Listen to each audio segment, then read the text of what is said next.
Question is, was there any footage or photos that was a surprise, came out of nowhere? Yeah, a lot of stuff. I mean, there isn't, one of the things that's interesting about Bob's life, for such a major cultural figure, for such a major recording artist, is that there's hardly any photos of him and no footage of him at all for the first 11 or 12 years of his career until about 1973. So every little photograph is a prized possession. And so we'd come across one photograph that hadn't been seen before and we'd get very excited about it. But we'd also get excited about some footage that we found that had never been seen before. The footage that you see at the beginning of the film of Bob doing Exodus, and later on there's a couple of other clips from that same thing. That was footage that's never been seen before, in which Neville Garrick, who appears consistently throughout the film, was a wonderful character who was the Whalers' art director.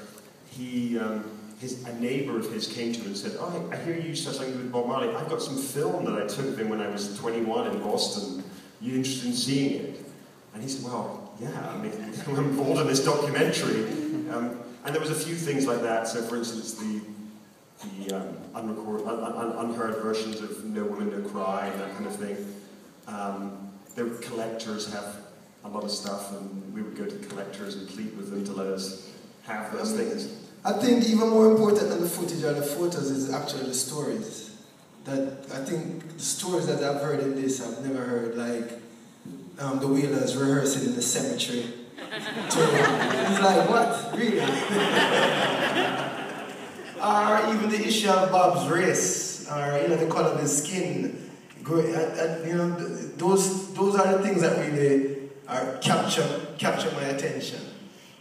Those are the things that made me understand him. I mean, I suppose from a very simple way, I set off on making this film, trying to just understand who Bob was. Where we all know the image, he's this legendary figure, he's an icon, but who was he as a man? And there was those things where, for instance, his half-sister talks about the experience of Bob going to see his white family in Jamaica and what happened there, and how he wrote the song Cornerstone out of it. It was those sort of things that suddenly make you understand who he was and what motivated him, what drove him.